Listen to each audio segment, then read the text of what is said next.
The crisis of the 3rd century marked a big turning point for the Roman Empire, if not the biggest. During the crisis of the 3rd century, the Roman Empire in fact almost fell. That is how bad the situation actually was. The empire had split into 3 parts, with 2 rebellious factions declaring their independence from Rome. In the west, the Gallic Empire, and in the east, the Palmyrene Empire. On top, there were uprisings of generals everywhere. New emperors were proclaimed on a regular basis, and the empire was in a state of constant civil war. To make things even worse, a plague ravaged the population of the Imperium Romanum, and to make it even worse, at the same time, huge barbarian invasions took place on an unprecedented scale, sacking many cities and laying waste to large areas, even sacking cities as far south as Spain or Greece. It was indeed a very dark time for Rome, but unexpectedly Rome survived. And not only did it survive, but it saw many reforms that would in fact enable it to survive for 200 more years in the west and for a staggering 1200 more years in the east. So therefore we could be led to believe that the Roman Empire fully recovered from this incredible series of calamities, else it could not have survived for so much longer. Or did it recover? Did the Roman Empire really fully recover from the crisis of the 3rd century, or was it just a superficial recovery, when in fact the damage that had been done ran so deep that in reality it continued to grow below the surface, continued to fester like an ulcer, while only superficially everything was looking great again?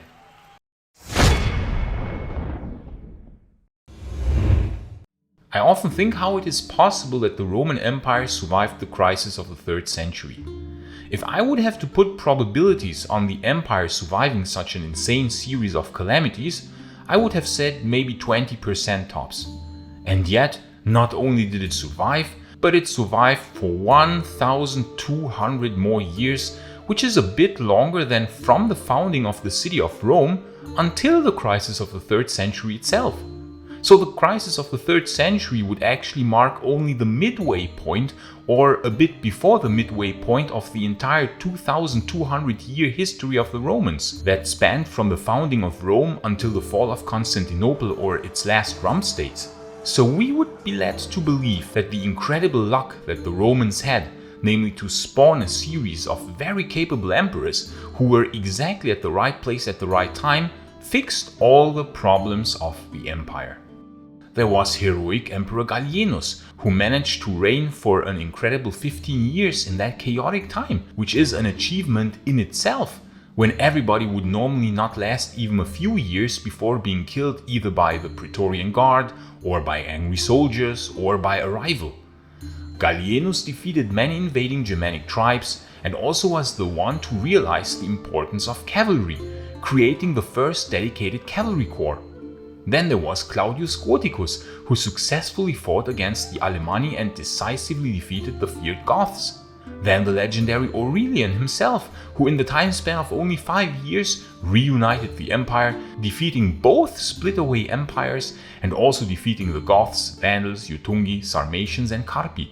Then Probus, who defeated several Germanic tribes and reconquered the lost Agri Decumates in Germania, and who was said to have defeated the Lugi so utterly and completely that they never posed a threat to Rome ever again.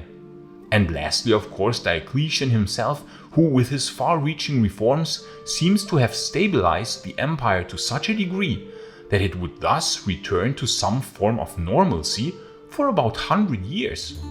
Or did it? Well, on first sight, if we look purely on maps, things looked better again. The barbarian invasions had been stopped, and for about 100 years would not threaten the empire again on such a scale.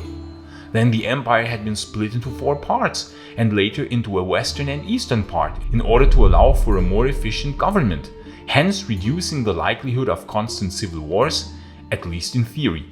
Then, many foederati were started to be recruited into the ranks of the army, thus attracting new fighting power into the weakened Roman population, who lacked manpower from the decades of Cyprian plague that had probably killed millions.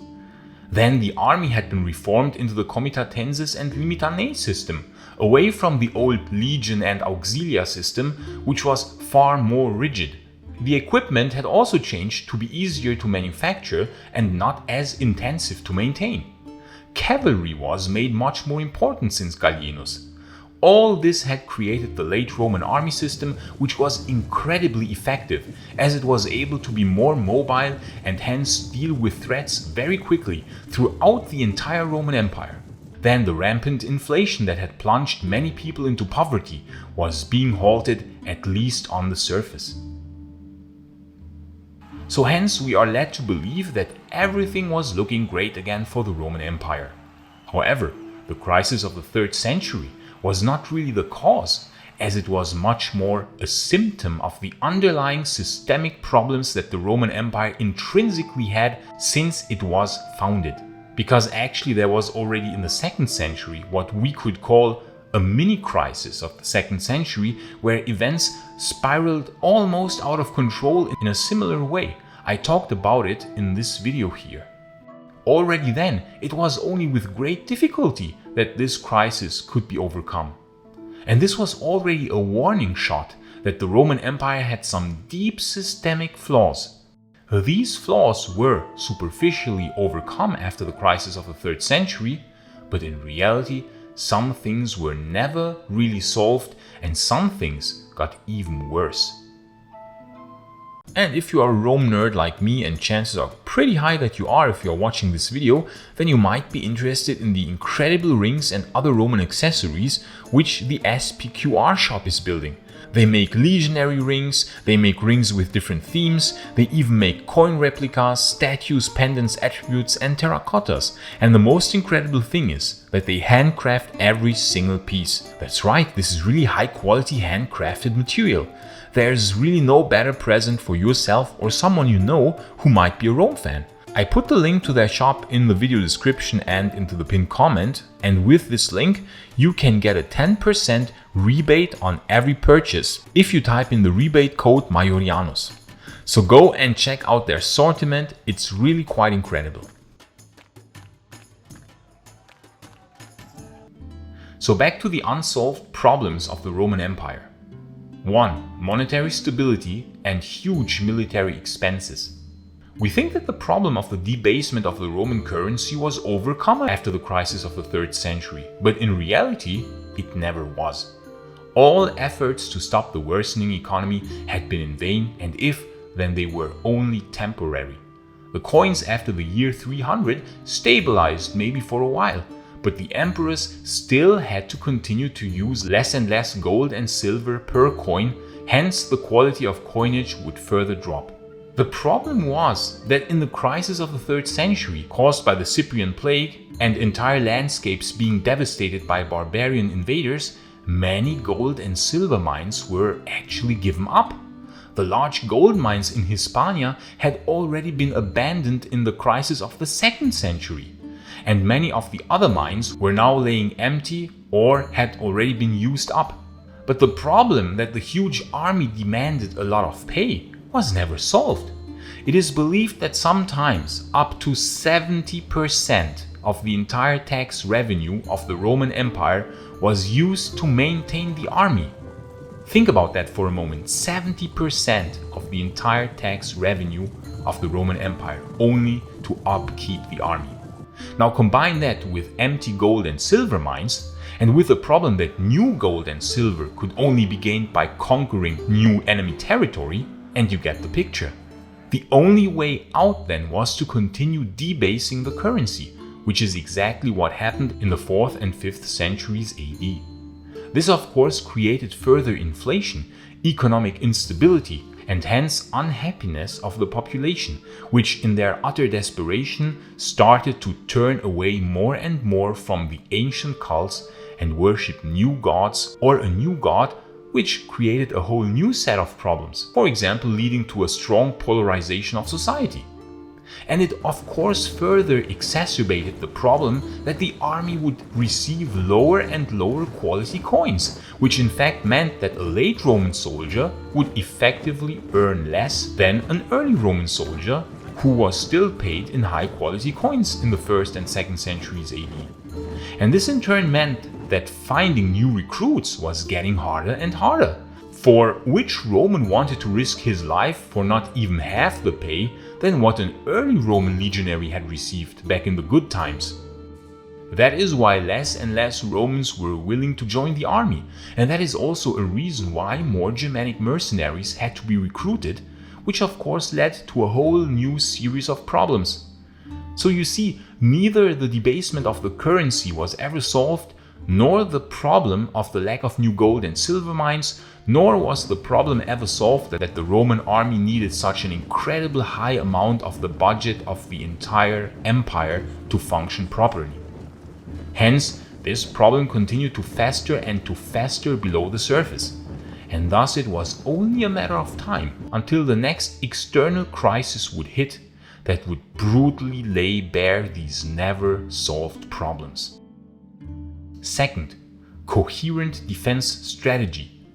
While it seemed that the Roman Empire was extremely successful in reforming the army, the big problem was simply the immense size of the empire and its long borders. The Romans just never had anticipated invasions of such a scale even being possible. They had deemed themselves invincible and everlasting, and in fact the Romans really believed that their empire would be everlasting. The problem with such long borders simply was that there was only one line of defense.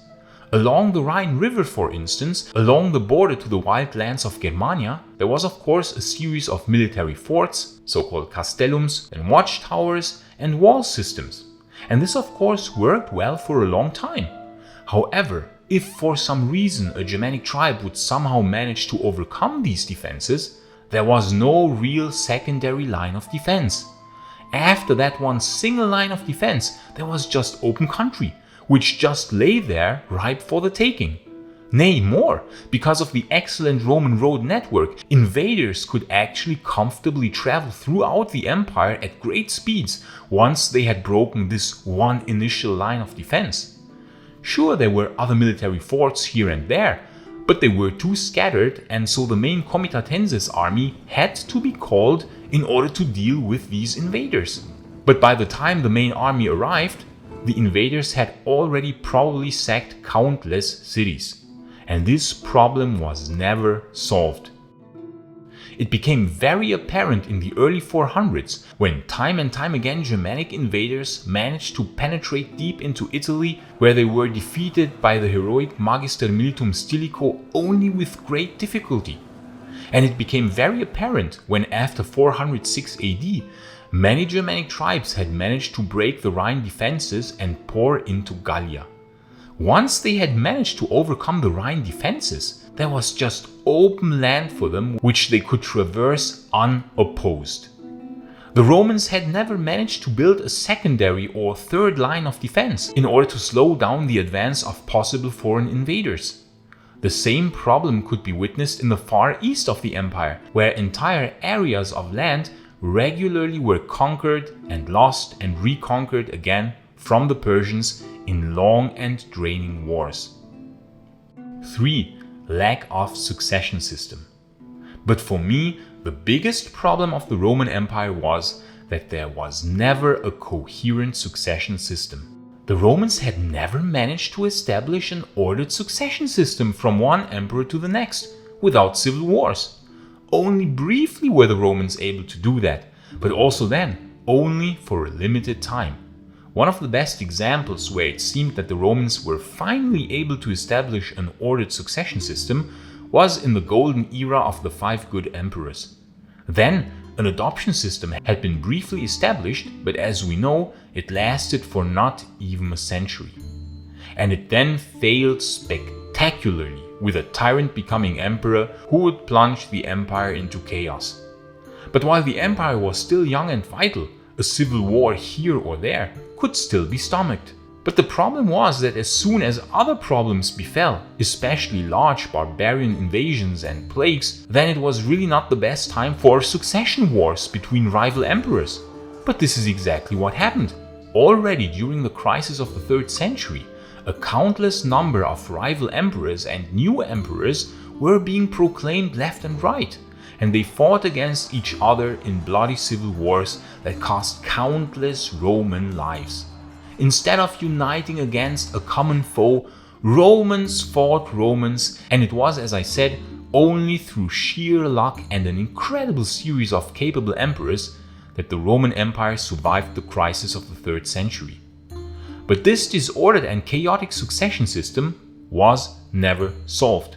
Diocletian had tried to reform this, but his system of the Tetrarchy lasted not even 30 years. And again the empire would be plunged into civil wars again and again and again.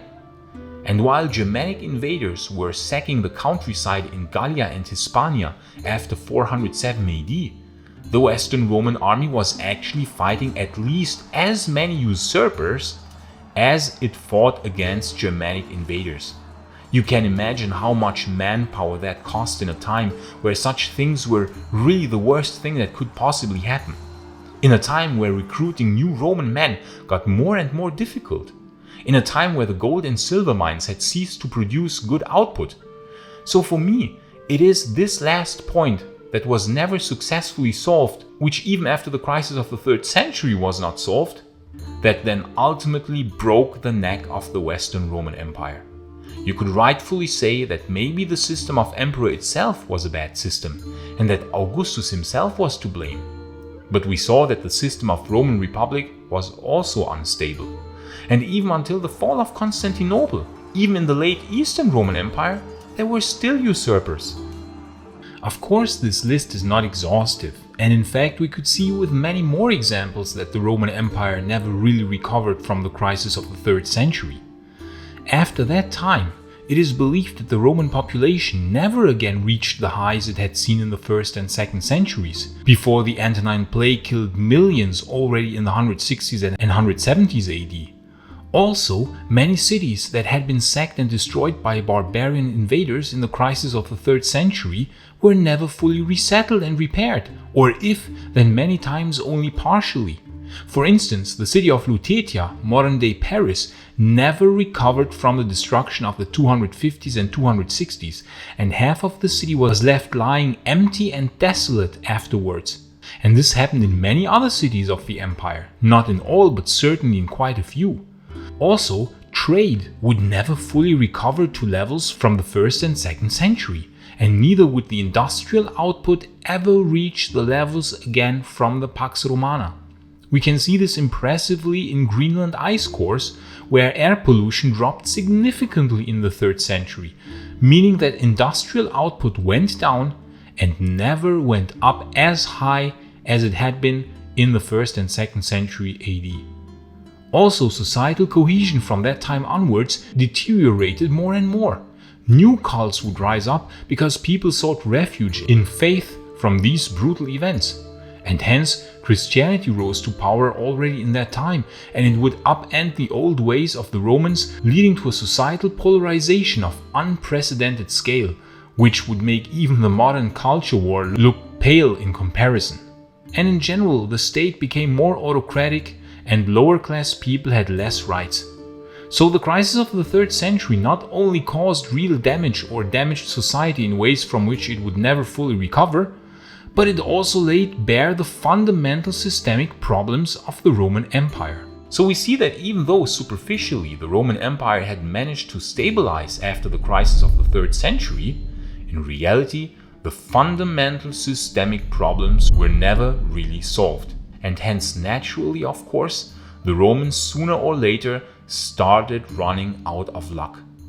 In the 3rd century, they got lucky. They had emperors like Gallienus, Claudius Gothicus, Aurelian, Probus or Diocletian.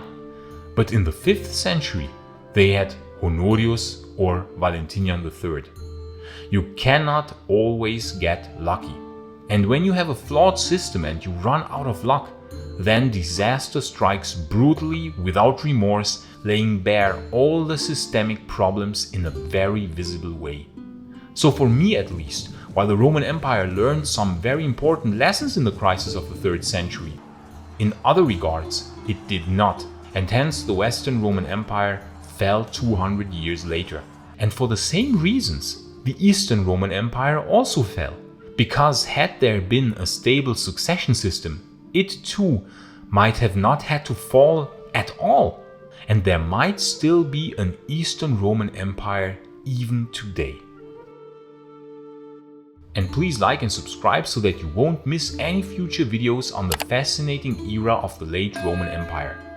And please consider supporting my work on Patreon or via a YouTube membership, because the long-term sustainability of this channel really depends on your support. And I would like to give a shout out to our new Kaisar supporter, Bürgermeister 1836. Thank you so much, Bürgermeister, for supporting this channel in such a generous way.